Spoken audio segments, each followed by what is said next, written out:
Ya chicos, bienvenidos a esta clase. Hoy día vamos a seguir hablando de ácidos y bases, pero desde otro punto de vista. Vamos a hablar cómo saber el pH del ácido y de la base y cómo podemos hacer reacciones de neutralización.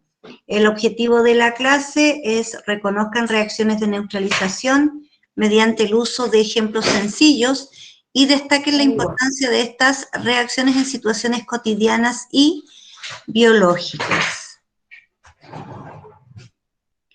Acá en la imagen ustedes ven una escala de pH con distintos colores que va desde el 0 al 14.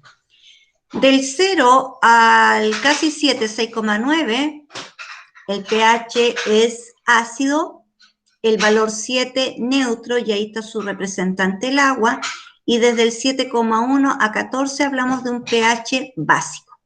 Por lo tanto, esta escala de pH nos sirve para medir el grado de acidez o el grado de basicidad de una sustancia y lo podemos ir cuantificando, ya cuantificar el grado de acidez. Podemos usar algunos papeles que se llaman indicadores, podemos usar sustancias que tienen coloración y estas sustancias van a cambiar de color dependiendo de la cantidad de hidrógenos que genere la disolución, que sería, ¿no es cierto?, para los ácidos, y la cantidad de OH que genera esta disolución, que serían los básicos, según Arrhenius. Recuerden que según otros científicos, el que cedía los protones era el ácido y el que aceptaba los protones era la base. Profesora, entonces, ¿sí? ¿eso sirve igual para como medir el cloro, como en las piscinas? Sí, es para medir todas las disoluciones, todo lo que sean mezclas de agua con algo, nosotros podemos medir el grado del pH. Eso igual se le llama pH. Sí, eso es el pH. Entonces los valores en algunos casos se consideran del 1 al 14, en otros incluso rangos menores que pueden ser desde el 0. ¿Cuáles serían las disoluciones básicas? Todas aquellas que tengan un pH mayor que 7, o sea, sobre 7 hacia tope 14. Y las disoluciones neutras son todas aquellas que están en el rango del 7, y las disoluciones ácidas son todas aquellas que tienen un valor menor a 7. Entonces ahí están los tres rangos ácido, neutro, básico. Aquí tenemos dos ejemplos, acá son alimentos, acá tenemos distintas sustancias, ¿no es cierto?, en donde se les mide el pH.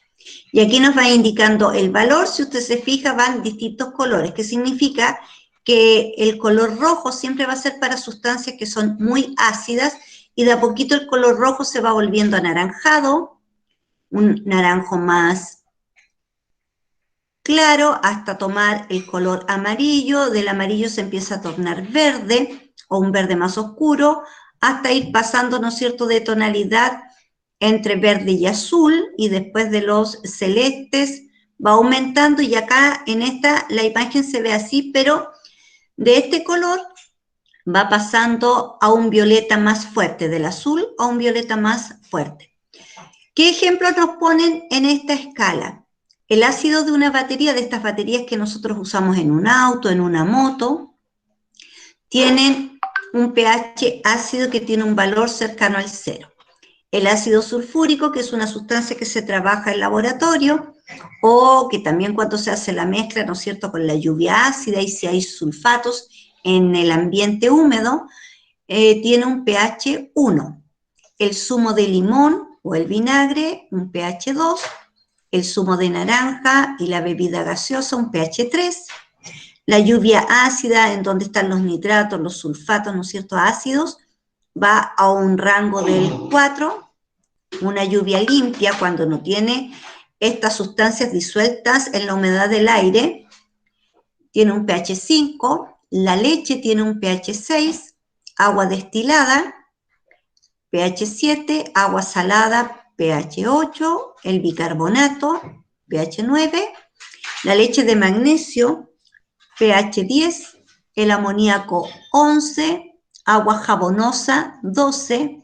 Un blanqueador, por ejemplo el cloro, 13, y líquido para limpiar desagües, 14. Acá, en relación a alimentos, vamos a partir del pH más básico hacia abajo. Tenemos el agua con minerales, con iones, un pH 10, al igual que las espinacas, el brócoli. Ya vamos a un pH 9 con el aceite de oliva, el té verde, la lechuga, el apio. pH 8 para la manzana, las almendras, la zanahoria, el tomate, el col. pH neutro, valor 7, está el agua del grifo, osmosis inversa, ¿no es cierto?, lo que ocurre a nivel de nuestras células, el agua destilada y el agua embotellada que ahora se compra, ¿no es cierto?, para beber, ya que el agua potable viene con muchas sustancias. Es cosa de darnos cuenta cómo queda el fondo de las ollas, ¿no es cierto?, con todo eso precipitado y que se va acumulando. Todo eso trae el agua que uno paga, ¿no es cierto?, y por eso ahora tenemos que estar comprando estas otras aguas que están libres de esas impurezas. Después vamos con un pH 6, nos vamos yendo hacia la parte ácida. Está el zumo de frutas, la mayoría de los granos, todo lo que sean granos, huevo, pescado, té, pH 5, granos cocidos, se vuelven más ácidos, el pollo, la cerveza, también el azúcar. En el pH 4 está el café, el pan blanco, ternera, mariscos, pH 3, pasteles, pasta, queso, soda. Si usted se fija, lo que tiene, que está ligado a carbohidratos, los carbohidratos se transforman en ácidos, por eso que a veces cuando comemos pan, el pan nos da cierta acidez, ¿ya? Y es porque está hecho con levadura. Entonces, acá están los distintos ejemplos con sus valores en pH y con las tinciones que cambia un papel tornasol al ponerse en contacto con esta sustancia. Aquí tenemos un papel pH, viene a veces como tiritas sueltas, así como de este tamaño, de un color claruchento y después va cambiando, o podemos tener esta tira que es de un color amarillo, pero al estar en contacto con distintas soluciones va a cambiar.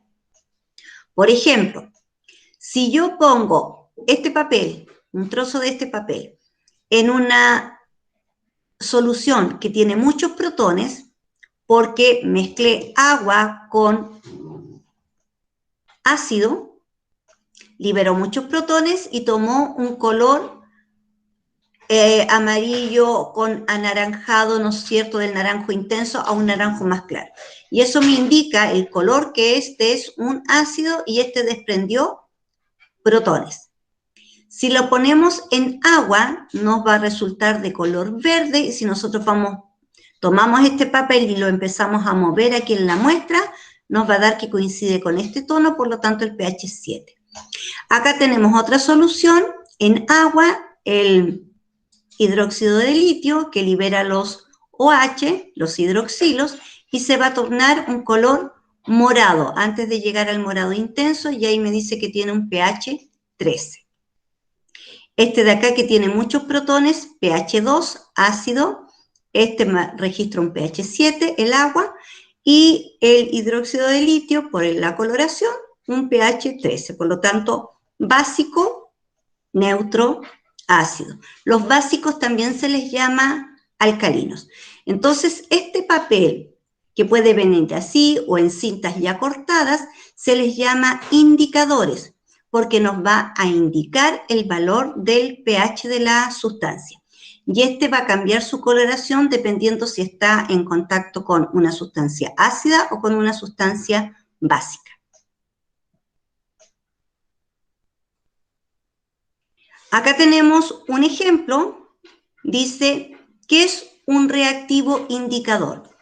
Tenemos estos papelitos, su color es este color claro.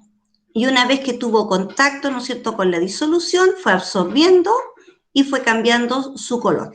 Entonces, ¿cómo se explica este cambio de color? Este papel, que es un indicador, está a base de ácidos y bases orgánicas, pero débiles, que cuando tienen contacto con la disolución, esto se va a disociar, y al disociarse va a generar un color ¿no es cierto? Dependiendo si tienen contacto con ácido, se vuelve más rojo, o si tiene contacto con una base, se vuelve más azul. Y de esa manera, ¿no es cierto?, ellos cambian de color. Entonces, ¿qué tiene el papel? Que se llama indicador. Tiene ácidos y bases orgánicas, naturales, leves. Y al tener contacto con la disolución, va a generar, ¿no es cierto?, una disociación y va a permitir el cambio de color de ese papel indicador. Reacciones de neutralización. ¿A qué se le llama una reacción de neutralización? Yo genero una reacción de neutralización cuando en esta disolución mezclo un ácido con una base. Cuando mezclo el ácido con una base, me va a formar una sal, siempre. Cada vez que yo mezcle ácido con bases, siempre me va a generar un tipo de sal más una molécula de agua. Aquí tenemos el ejemplo. El ácido clorhídrico con el hidróxido de sodio me genera esta sal. Ustedes saben que el ácido clorhídrico y el hidróxido de sodio, al estar en contacto en una solución acuosa, van a liberar los protones, van a liberar los hidroxilos, a su vez se van a liberar los cloros y los sodios. El protón, el H, se va a combinar con el OH y va a formar la molécula de agua. Y el sodio que queda libre y el cloro que queda libre se unen y forman esta sal común que se llama cloruro de sodio. Acá hay otro ejemplo, el ácido nítrico con el hidróxido de sodio, nuevamente en solución acuosa, se libera el protón, se liberan los hidroxilos, se reúnen y forman la molécula de agua y los elementos que se disociaron de ellos, el sodio y el nitrato, se van a unir y van a formar el nitrato de sodio. El nitrato de sodio es una sal y se forma la molécula de agua. Entonces, si tú te fijas, lo que siempre vamos a tener en una reacción de neutralización es el ácido y la base, y siempre me va a formar esta molécula de agua más la sal que se va a formar, ¿no es cierto?, de la disolución de los elementos que tienen ellos. ¿Cuándo reconozco que es un ácido? Recuerde, empieza con hidrógeno. Cuando sé que es base, termina con un hidroxilo, OH. Y es como que yo los separo, los divido, y junto H con OH, Cl con Na. Y el orden sería NaCl para formar el cloruro de sodio. ¿Dudas, consultas?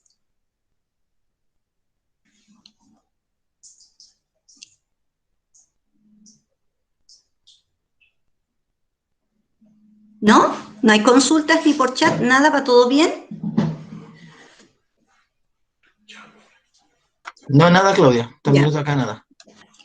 Vamos acá y pongan bastante atención. Si quieren sacan un pantallazo, una fotito para recordar esto porque vamos a hacer un ejercicio.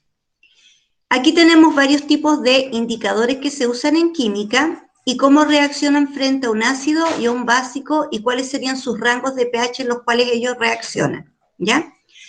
El azul de bromofenol, cuando tiene contacto con el ácido, se vuelve color amarillo y es un azul de bromofenol.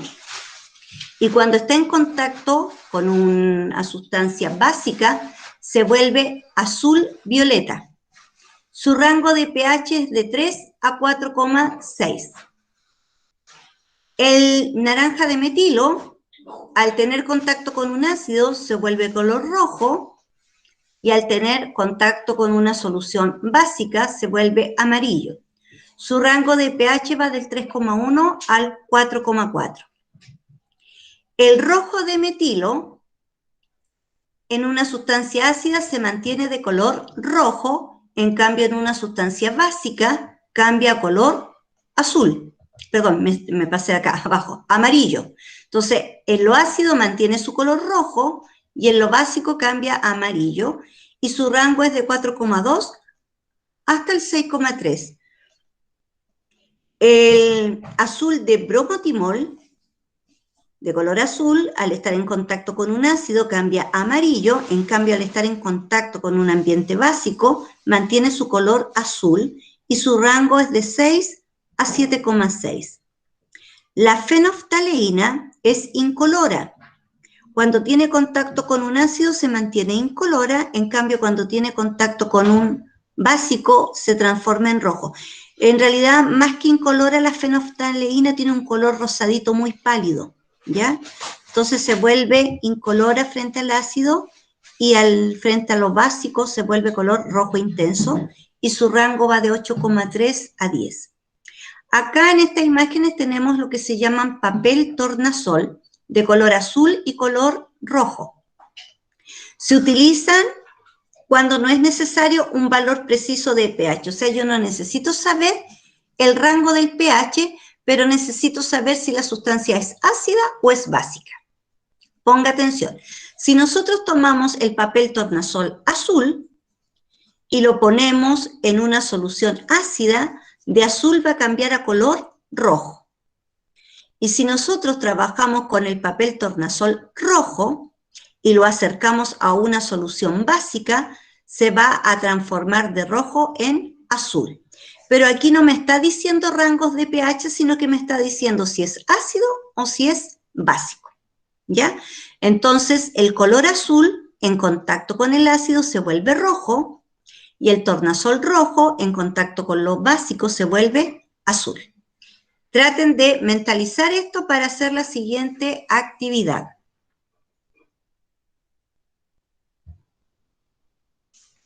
Tengo distintos rangos de pH, un pH ácido 2, básico 13, ácido 5. La pregunta es, el azul de bromofenol, al tener contacto con una sustancia muy ácida, ¿de qué color se pone?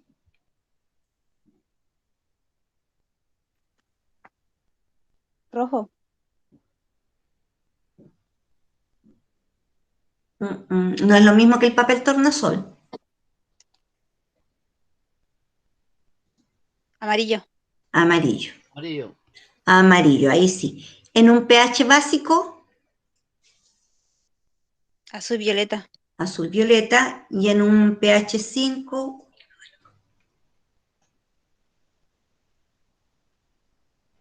3,0, 4,6. no, ese es el rango de pH. ¿De qué color se pone el azul de bromofenol? Verde. En Morado. pH 5. Si el pH 5 me indica un rango ácido. Morado. Verde. Ya, ¿no es cierto? Aquí tenemos un pH más ácido que es 2, acá un pH 5. Acá era de color amarillo y tendría que ir cambiando hacia el color verde. Verde. ¿Ya? Entonces ahí está. Naranja de metilo. ¿De qué color se pone cuando lo pongo en contacto con un pH ácido? Rojo. Bien. En un pH 13 que es básico Amarillo. y en el pH 5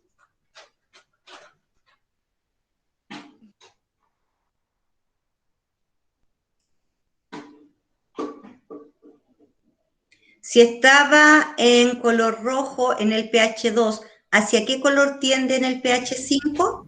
Hacia el verde. Antes del verde, ¿El amarillo? más ¿Era morado? entre ¿Color azul? anaranjado a verdoso, ¿no es cierto? Anaranjado a verdoso. ¿Como color pie? ¿Mm? ¿Como color pie? ¿Color piel? Sí. No. O sea, color como Amarillo, rosado, perdón. rojo. El rojo está en el pH 2. Ya subiendo a pH 5, un amarillo anaranjado, ¿no es cierto? Porque se va transformando el color, después va tomando el verde, de verde va tomando el azul, y de azul toma al violeta, violeta más intenso, morado.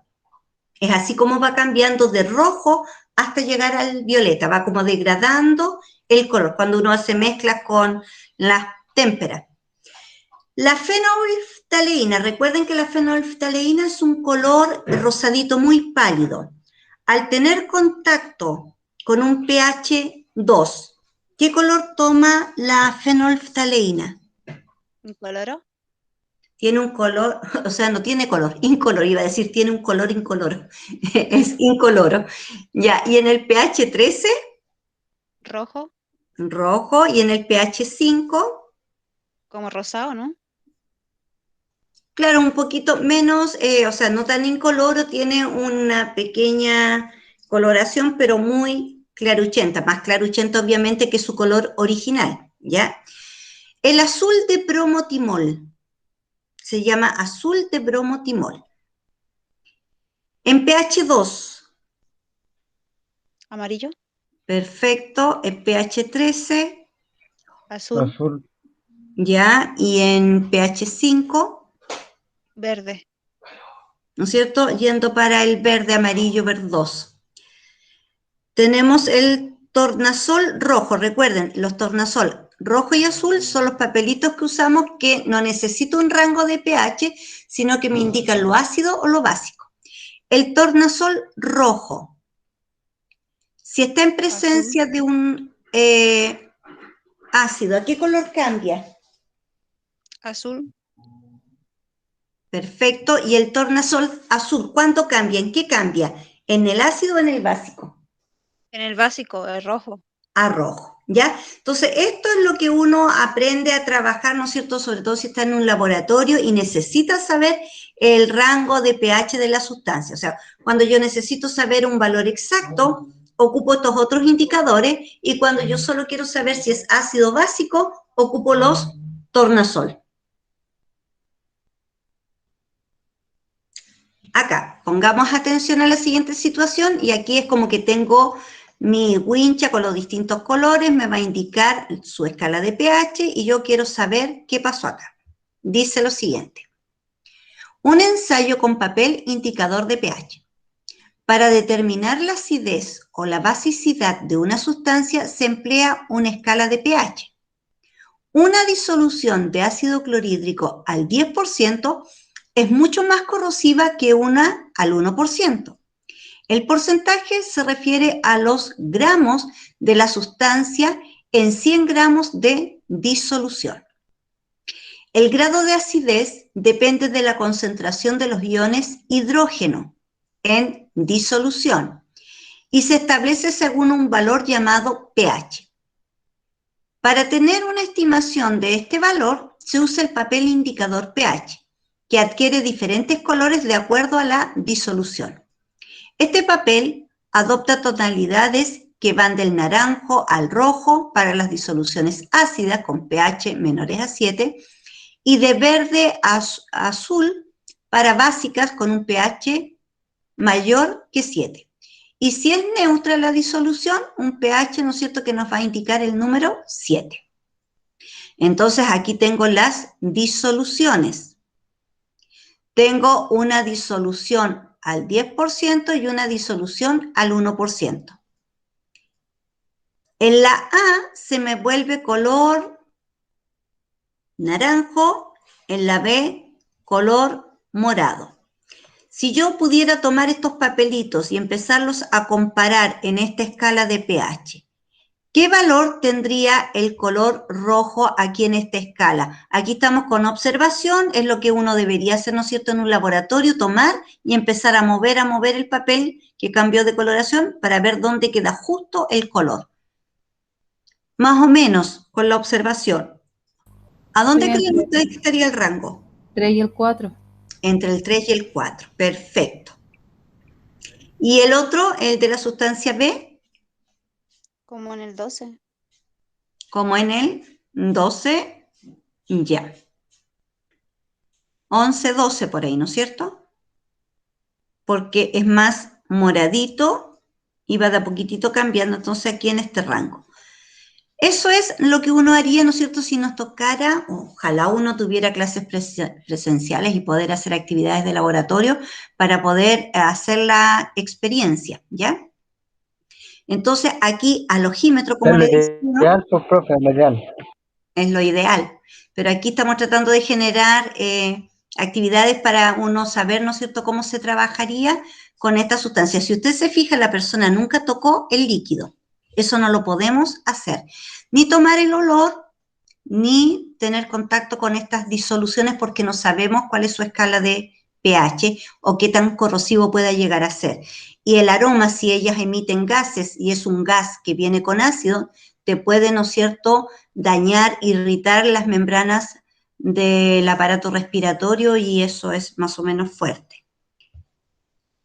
Vamos con una conexión con la biología, dice acá, o sea, ¿qué pasaría y cómo nosotros podemos aplicar esta materia que estamos viendo desde la semana pasada, ácidos, bases, ahora cómo lo puedo neutralizar a un ácido junto con una base? ¿Qué es lo que tenemos que hacer?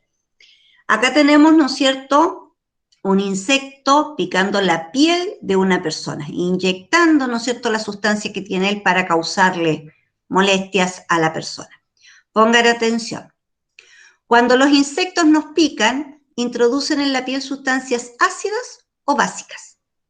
Los efectos desagradables de una picadura se pueden contrarrestar aplicando sobre la piel afectada una sustancia neutralizante. Las abejas, por ejemplo, inyectan una sustancia ácida que podemos neutralizar con una sustancia básica, como por ejemplo el bicarbonato.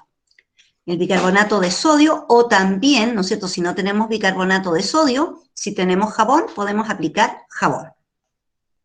Otros insectos, como las avispas, introducen sustancias básicas y sus efectos se neutralizan con el ácido como el vinagre. Si no tenemos vinagre y tenemos limón, nos sirve el limón. Entonces, de esa manera yo estoy neutralizando los efectos del líquido que me está inyectando cuando la abeja me lanza su lanceta y cuando la avispa me pega un mordisco y con su líquido, ¿no es cierto?, me causa daño y tiene una sustancia básica. Entonces, saber cómo poder neutralizar un ácido o una base es lo que podemos nosotros aplicar de este concepto, porque usted podría decir, bueno, la profesora nos pasa esto, ácidos, bases, pero a lo mejor solo se trabajan en laboratorios, y no es así. Nosotros en la casa tenemos cloro, tenemos detergente, tenemos jabón, tenemos soluciones gaseosas, bebida y alimentos, y todos ellos tienen un grado de pH, básico o ácido, ¿ya? Y es bueno saber, por ejemplo, a veces comemos y en la noche empezamos con una acidez que no nos permite ni dormir, y uno dice, ¿pero qué pude haber comido que me causó esta acidez? ¿Ya?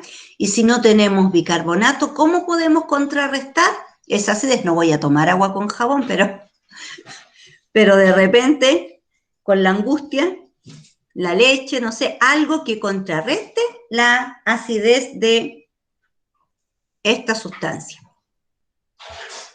Vamos, siguiente. Nuestro estómago, que pertenece al sistema digestivo, el estómago tiene sus paredes, ¿no es cierto?, musculares. Cuando llega el bolo alimenticio, libera desde sus paredes el jugo gástrico. El jugo gástrico contiene agua, mucina, la mucina es muy parecida a la saliva, bicarbonato de sodio, ácido clorhídrico, que va a ayudar a eliminar las bacterias cuando nosotros no lavamos bien los alimentos o supongamos que estamos comiendo un alimento en mal estado y que tiene bacterias. Entonces se van a activar estas enzimas gástricas para poder destruirlo. Y aún así, algunas bacterias igual sobreviven a la acidez del ácido clorhídrico. Y también tiene las enzimas pepsina y lipasa gástrica, ¿ya? Entre otras enzimas que sirven para degradar los alimentos a nutrientes. La pregunta es, ¿por qué cree usted que nuestro jugo gástrico tiene bicarbonato de sodio? ¿Qué pasaría si no tuviera bicarbonato de sodio? Pensemos, apliquemos. ¿Funciona como base? Bicarbonato de sodio funciona como base, ¿ya? Pero ¿qué estaría haciendo el bicarbonato de sodio al funcionar como base? Contrarrectando el ácido. Contrarrestando el ácido. Significa que está... ¿Cuál es el concepto que estamos viendo hoy día?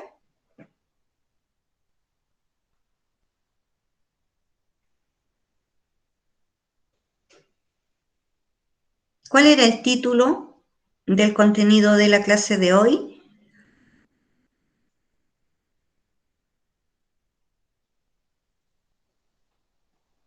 pH y neutralización. pH y neutralización. Por lo tanto, ¿qué está haciendo el bicarbonato de sodio? Neutralizando. Está neutralizando, ¿ya? Y qué bueno que existe, ¿no es cierto? Porque de esa manera, si no existiera este bicarbonato de sodio, la acidez de este jugo gástrico empezaría a irritar las paredes del estómago. Es más, cuando uno siente cierta pesadez o los alimentos que consumiste te hacen mal y vienen vómitos explosivos, esos vómitos salen, ¿no es cierto?, por el tubo, hacia arriba el esófago, boca, y tú después sientes todo irritado, ¿ya? Eso significa que esta acidez del jugo gástrico te fue irritando las paredes hacia arriba, porque hacia arriba, ¿no es cierto?, el estómago, él se recubre, tiene esta mucina y tiene para protegerse de la acidez de este jugo gástrico. Y si esto fuera recurrente, nosotros podríamos sufrir de úlceras, podríamos sufrir úlcera gástrica, úlceras esofágicas, ¿no es cierto? Nuestras cuerdas vocales también se verían irritadas, entonces esto causa bastante problema esta acidez. Por lo tanto, debemos cuidarnos, ¿no es cierto?, al consumir alimentos, la cantidad de alimentos, en qué horario lo hacemos, si consumimos algo muy pesado en la noche que nos pueda hacer mal, no nos va a permitir dormir. Incluso hay bebés, hay personas que sufren de reflujos, y el reflujo significa que te sube la acidez por el tubo, ¿no es cierto?, que se llama esófago, hacia arriba, y no te deja dormir. Y eso finalmente te va erosionando las paredes que protegen a tu tubo, también te erosionan tu estómago, y por esa razón muchas personas, ¿no es cierto?, sufren de úlceras. Y estas úlceras, si no son bien tratadas, si tú no te preocupas o no te llama la atención de que sufres de mucha acidez estomacal y que eso no es normal, no debería ser, tienes que ir al doctor para ver qué está pasando y te examinen, porque una úlcera mal cuidada, que sería una herida que estaría sangrando, se puede transformar en un cáncer. Entonces, es peligroso, ¿ya? ¿Qué más? Qué bueno que existe entonces el bicarbonato de sodio en este jugo gástrico para poder contrarrestar y hacer un efecto, como se llama en química, de tampón o de buffer, que significa que está neutralizando esa acidez. Porque recuerden que el jugo gástrico, cuando nosotros comemos muchos alimentos, sobre todo el del almuerzo, mínimo demora 4 horas en procesarlo. Por lo tanto, está 4 horas el jugo gástrico ahí batiendo, moviendo para transformar este bolo alimenticio en quimo. Mínimo 4 horas. Si consumo muy poquito, 2 horas. Si consumo carnes, incluso puede llegar hasta 8 horas. ¿Se han dado cuenta ustedes que a veces cuando un alimento me hace mal, que empecé almorzando a la 1, 2 de la tarde, a más tardar, son las 8, 10 de la noche y me viene un vómito, y de repente en este vómito incluso todavía salen alimentos casi enteros? Y eso significa que todavía el estómago estaba trabajando. Dime. Quería preguntar sobre el tema del choclo. Ah, el choclo. Ahora, ¿por qué creen ustedes que pasa esto?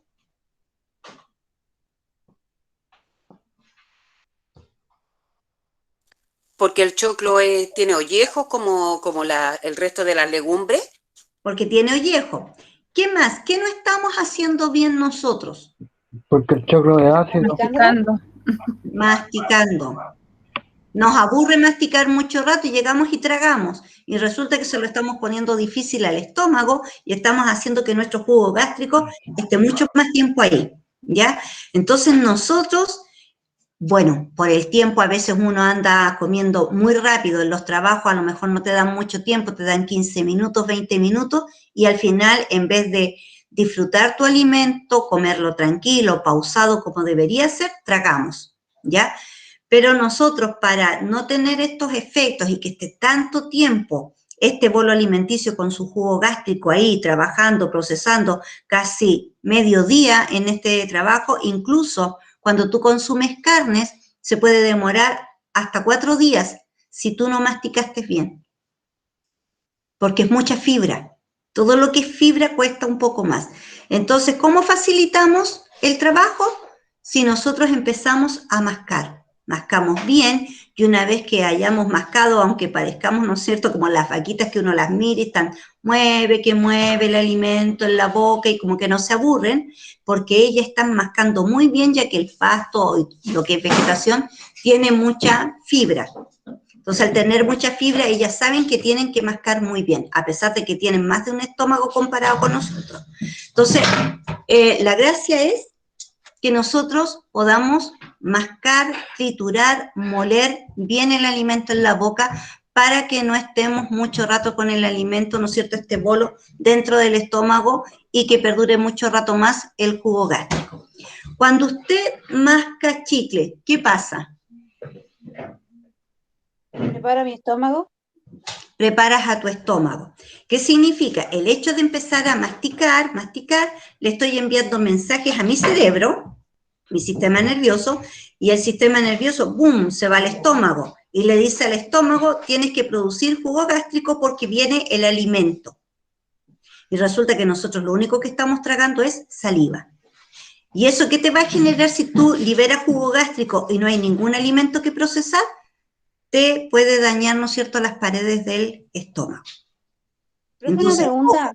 además que a los dentistas no les gusta para nada. Dime. Lo que pasa es que cuando yo estuve embarazada de mi hija, mi mamá me decía que no tenía que comer chicle porque preparaba a la guagua para alimentarse. ¿Es verdad? No. El bebé a través del cordón umbilical solo recibe tus nutrientes que ya procesaste. Pero no, eso no. Señorita, una pregunta. Dígame. ¿Qué sustancia tiene un antibiótico que afecta al estómago? Porque, ¿cómo se llama? No, pues ¿qué es lo que hace mal del antibiótico que afecta al estómago? Es que el antibiótico es un compuesto que tiene hidrógenos, carbonos, hidrógenos, oxígeno.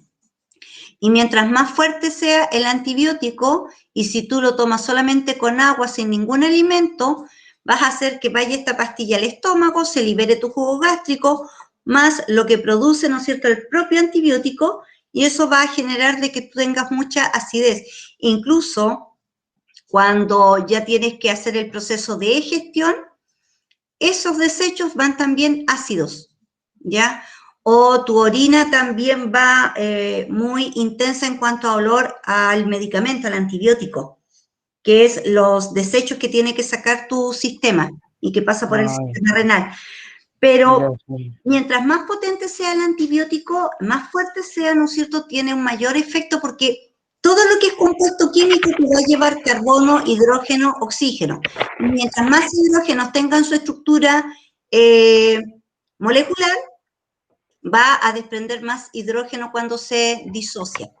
Por lo tanto, tú tienes que alimentarte bien antes de consumir un antibiótico o te recomiendan usar omeprazol para recubrir las paredes y protegerlo. Es por eso. Oiga, señorita, ¿sabe por qué le pregunto? Porque yo estoy tomando harto tiempo antibióticos e incluso me afectó hasta la piel del cuerpo. Sí, porque es muy fuerte. Como manchitas.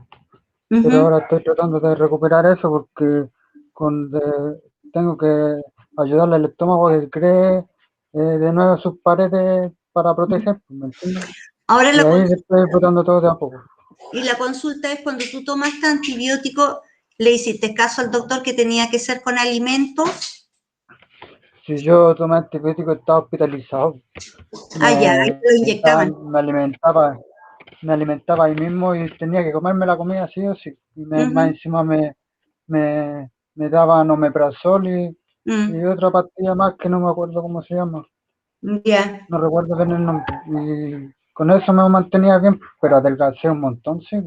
Sí, pero es que cuando uno está en cama y está enfermo, se te va la fuerza muscular, pierdes peso. Mal antibióticos y todo. Entonces, por eso era mi consulta, ¿me entiendes? Sí, lo que pasa es que ahí hay antibióticos que son muy potentes dependiendo de la bacteria con la que uno se contagia, ¿ya? Y esos antibióticos potentes te van a causar daño y te van a provocar mucha acidez y tiene que ver con el jugo gástrico. Entonces, sí, ahí tenemos que cuidarnos. Tengo una gastroenteritis, pero ya recuperándome ya de eso. Sí, pero la gastroenteritis significa que tu estómago todavía sigue inflamado. Sí, pues, está inflamado y las paredes del estómago no están sanas. Hay úlcera en el estómago. Pucha, que fome, cuídate harto, Ya sé. ¿Cómo? que te cuides harto, que te Sí, alimentes bien y vea, por ejemplo, en este te salen cuáles son los alimentos que son más básicos, que tienen un pH, ¿no es cierto?, sobre el 7 y que te serviría para alimentarte. Porque recuerda, la acidez se contrarresta con el pH básico. La avena me hace bien para el estómago, como harta avena. No es que sirve para la acidez y todo eso, los ácidos del estómago, la avena lo absorbe. ¿Entiendes? Ahora, si tú dejaras remojando la avena toda la noche y te tomaras el líquido en la mañana, también estaría muy bien. También tengo avena cruda. Ya, señorita, muchas gracias. Esa era mi duda. Ya, aquí tenemos... Señorita, dígame. Señorita, y respecto a eso mismo, bueno, a mí también me pasó algo como pareció a él, pero a mí me tocó tomar tramadol. Que yo no sabía, el doctor no me dijo que tomara, como usted dijo, el omeprazol primero, pero eran unos dolores terribles, terribles. Y después me recomendaron que tomara que son estos chamitos como para recuperar la flora intestinal. Y lo otro que también le iba a consultar, ¿son buenos estos los yogur de pajarito que le llamamos? Sí, sí, porque ellos te fortalecen la flora bacteriana. Y eso es lo que debería hacer el joven que habló recién. Disculpa que no sé tu nombre. Acá yo veo solo mi pantalla, veo la imagen, no veo a ninguno de ustedes. Carlos, señorita. Carlos, tú también deberías consumir, si no es yogur natural, que hace, pero excelente porque te fortalece tu flora bacteriana y eso se pierde con los antibióticos, por eso que uno sigue sufriendo indigestiones. Tienes que tomar un yogur que tenga probióticos. Entonces uno va al supermercado y ves cuáles son los que tienen probióticos. Cuando uno tiene bebés o son más niños, les damos los chamitos, ¿no es cierto? Señorita, Esos una yogur pregunta. que te hacen muy bien. ¿Probiótico es lo mismo que proteína o no? No, el probiótico tiene que ver, probiótico viene de fortalecer tu parte biológica. Ya, por eso es un probiótico. Pero ¿a quién te está ayudando? A tu flora bacteriana, porque la flora con el antibiótico se pierde. Y la flora bacteriana nos hace muy bien a nosotros, nos mantiene muy bien. Entonces, si tú la pierdes o se vuelve agresiva, hace que tú sufras indigestiones recurrentes. Entonces, una manera de hacerlas cambiar de actitud a tu flora bacteriana y que sea nuevamente tu amiga, tienes que darle probióticos. Hay probióticos que tú los puedes comprar en cápsula, obviamente son mucho más caros, pero si tienes la posibilidad de conseguirte estos pajaritos y hacer tu propio yogur, vas a renovar tu flora bacteriana y sería bueno estarlo consumiendo siempre, no hace mal. Oiga, ¿sabes lo que estoy consumiendo yo para que me suban las defensas? Porque igual tuve las defensas bajas, estoy consumiendo cloruro de magnesio. Sí. ¿Sabe algo usted de eso? Igual Sí, el cloruro de magnesio. Bueno, yo también lo tomé un tiempo, pero me terminó aburriendo un poco porque es re malo. Me acuerdo y oiga, sí, hace bien. No, pues eso sube las defensas y ayuda en el cuerpo, en el sistema inmune igual. Sí, y lo otro que tú tienes que ver bien tu alimentación, porque con una buena alimentación en base a proteínas vegetales, proteínas derivados de las carnes, te va a ayudar a fortalecer porque todo lo que consumas como proteína te ayuda a tu sistema inmunológico, a tus defensas. Entonces tienes que tener una buena alimentación porque quedaste muy mal después de haber estado hospitalizado con tanto medicamento, entonces uno se tiene que ayudar. Incluso las mamás son muy sabias cuando te preparan sopas de hueso, porque la sopa de hueso te tiene colágeno y el colágeno también te ayuda. O si comes sustancias o si comes gelatina, eso también ayuda. Porque todo eso es colágeno y te va a ayudar mucho. ¿Alguien quiere aportar algo más? Porque esto nos va ayudando a todos y aprendemos algo. Aquí, chiquillo, en esta imagen me está mostrando mi estómago. ¿Ya? El estómago, estas vellosidades que usted ve acá, es lo que cubre a las paredes del estómago. Esto ya viene disociado que venía del bicarbonato, porque ustedes saben que igual el bicarbonato en disolución acuosa se va a separar. El bicarbonato es Na2, sodio 2, HCO3, y aquí se disocia. Y se disocia para empezar a protegernos y a cuidarnos de toda esta acidez. ¿De dónde viene esta acidez, no es cierto? Desde el ácido clorhídrico que empieza a liberar sus protones. Y de esta manera, este bicarbonato que sale por las paredes de mi estómago me está ayudando a contrarrestar la acidez del jugo gástrico. Esto que viene desde la mucosa gástrica tiene un pH que se aproxima al 7, o sea, va más arriba. Y mi jugo gástrico puede tener un pH entre 1 y 2, muy fuerte, ¿ya? Entonces, con esto se contrarresta un poquito y hacemos una neutralización. A ver si nos recordamos. Aquí tenemos una persona que está sufriendo un gran malestar a nivel, ¿no es cierto?, de esófago, donde está el cardias, tiene todo eso inflamado, está molestando mucho. Entonces, ¿qué efecto tiene para la salud la recurrencia de una acidez estomacal? Mira, ahí me equivoqué, la puse con S y es con Z. Corrijan ustedes ahí. Ahora me vengo a dar cuenta. De una acidez estomacal. ¿Qué creen ustedes si uno sufre de acidez estomacal, perdón, cuáles serían los efectos para mi salud?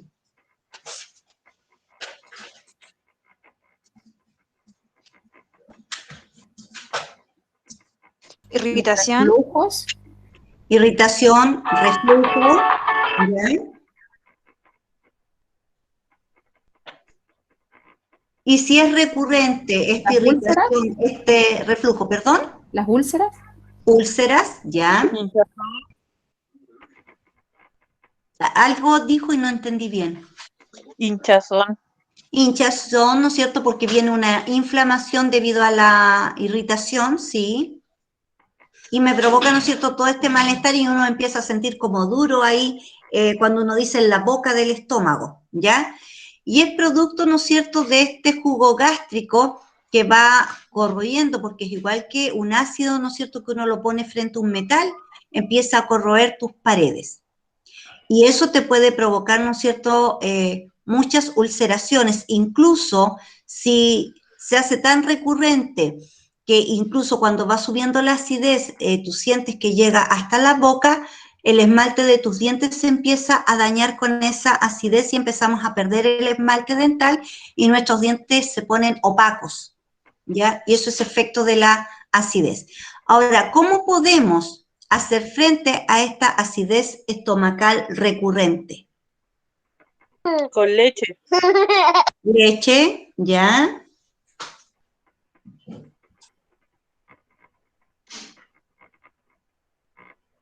¿Cómo contrarrestamos la acidez? Con antiácidos. Antiácidos, ¿ya? Una alimentación más liviana. Una alimentación más liviana, ¿ya? Sí. Bicarbonato con limón, ¿no? Bicarbonato, pero aquí el bicarbonato junto con el limón, tú ahí ya estás haciendo que el bicarbonato neutralice la acidez del limón. Por lo tanto, O sea, ya no que estás tiene que dando ser como sin el bicarbonato limón. solito al estómago. Ya. Porque ahí ya lo estás contrarrestando con el jugo de limón. Yo siempre he tomado el bicarbonato con limón y azúcar. Y se me pasa inmediatamente la acidez, porque el gaviscón se me demora, pero con eso se me pasa. Se te pasa. ¿Sí? Que ahí depende de la cantidad de bicarbonato, pero mira, ponga atención, cuando uno consume muchos carbohidratos, cuando tú consumes azúcar, tú puedes decir, no comí nada ácido, no sé por qué tengo acidez, yo no comí ácido, pero si tú comes dulces, los dulces también se transforman en ácidos, ¿ya? Y te causan malestar. Cuando tenemos mucho carbohidrato dando vuelta. Entonces nosotros para poder contrarrestar esto tenemos que hacer una operación que se llama de neutralización, o sea, buscar aquellos alimentos que sean base, que tengan un pH básico para poder contrarrestar mi acidez. Y obviamente que si esto persiste, no hacerme remedios caseros y no tomar, ¿no es cierto?, todas las medidas. Habría que ir a un doctor si esto persiste en el tiempo para ver qué está sucediendo, que te hagan un buen análisis, un buen chequeo, para que te empieces a cuidar. Porque es grave, ¿no es cierto?, y uno no se da cuenta, porque hay veces muchos malestares, tú no los sientes. ¿Cuándo empiezas a sentir dolor? Cuando ya esto está magnificado. Entonces no esperemos a sentir un gran dolor, una gran molestia para ir recién al doctor, porque a veces no tenemos mucho tiempo para ponernos a salvo. Entonces, si tú ves que tienes acidez recurrente, no esperes a que siga pasando el tiempo, porque a lo mejor se te va a pasar ahora en este rato, luego otra vez te va a volver la acidez, vas a volver a tomar bicarbonato y te va a durar un ratito y después al otro día otra vez con lo mismo. Entonces, eso recurrente ya te está indicando que algo no está funcionando bien, ¿ya? Entonces, ahí ya soluciones caseras, no. Tenemos que ir al doctor. A mí me ha pasado en la noche durmiendo. Y es desesperante porque yo empiezo como a toser y me falta como la respiración. Pero eso me causa el pan. Sí, y el carbohidrato. Sí. Porque el pan está hecho con levadura. Entonces, el efecto de la levadura que hace que eso fermente te causa acidez. Y eso se llama reflujo. O sea, tú sufres de reflujo. ¿Ya? Y aquí justo venía el tema. Reflujo. ¿Qué provoca un reflujo? Y obviamente es todo este jugo que va ascendiendo, ¿no es cierto?, por el tubo hacia arriba, desde el estómago hacia arriba. Te produce carraspera, empiezas a tener voz ronca, tos, molestias al tragar, disfonía. La pregunta es, ¿por qué me provoca todo esto? ¿Qué está pasando? ¿Es por el pH del ácido? El pH del ácido, pero ¿qué me está provocando? ¿Qué está haciendo? Que yo tengo carraspera, la voz se me torna ronca, tos, después ya me cuesta tragar, finalmente la disfonía. Disfonía es quedar sin voz, ir quedando así sin voz, cada vez hablando más bajito. ¿Qué está pasando? Que me está dañando el esófago, creo que se llama esa cosita que uno va tragando hacia abajo. Te va dañando, perfecto, te va dañando el esófago. La voz, ¿qué me estaría dañando si también la voz se está viendo afectada? ¿Las cuerdas? Las cuerdas vocales, ¿no es cierto?, se están irritando, se está esto inflamando, y esta inflamación, esta irritación, hace que tú empieces a tener esta voz ronca, esta carraspera. ¿Por qué la carraspera? Porque como me causa ardor, picazón, al carraspear es como que te rascas la garganta, ya que tú no te puedes rascar, ¿no es cierto?, ni por fuera, es como que te haces un rasquido al carraspear. Y la tos es porque tú sientes que algo hay ahí y al toser tratas de expulsar lo que ahí tienes. Pero eso es el ácido que te está provocando toda esa irritación. Y eso es producto del reflujo. Tú en la noche, dormida, sube la acidez y te va provocando este daño, ¿no es cierto?, ahí constante, que ya después cuando se hace más intenso despiertas de la acidez, te tienes que sentar en la cama, pero eso hay que tratarlo, ¿ya? Porque ya eso te está diciendo que hay mucha irritación y ya hay mucho daño en estas vías. En los embarazos pasa harto el tema del reflujo. Ahora, ¿por qué pasa? ¿Por qué creen ustedes que pasa bastante en el embarazo el reflujo? No sé. Incluso uno tiene que, bueno, yo en mi experiencia tenía que dormir para el lado izquierdo por la forma del estómago. Lo que pasa es que el embarazo, el bebé va creciendo y va ocupando tu cavidad abdominal y hace que el estómago empiece a subir. Y al subir el estómago, tú empiezas a tener reflujo. Pero eso ya viene cuando tu embarazo ya va avanzado, porque cuando estás recién no lo provoca, sino que después ya es porque va ocupando tu espacio abdominal y te va moviendo el estómago y los intestinos, todo se te va acomodando hacia arriba.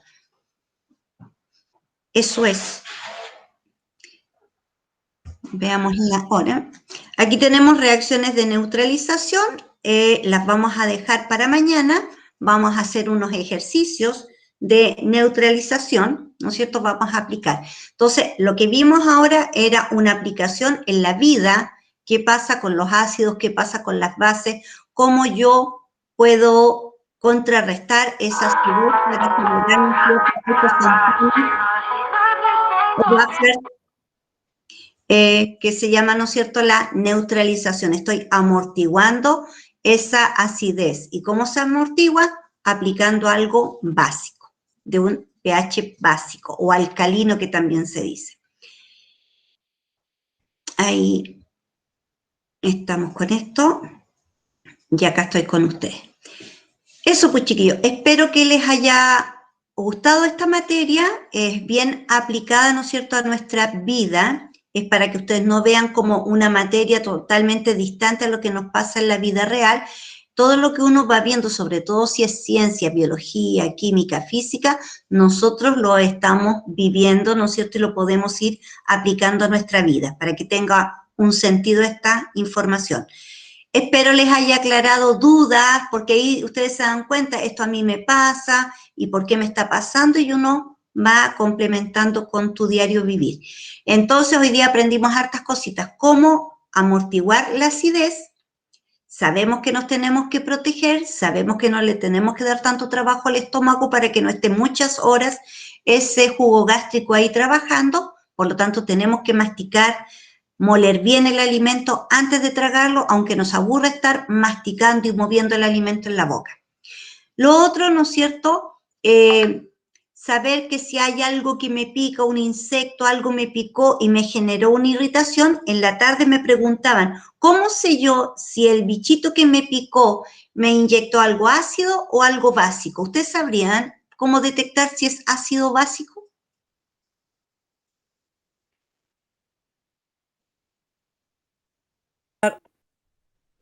¿Por la roncha o no? Por la roncha, perfecto.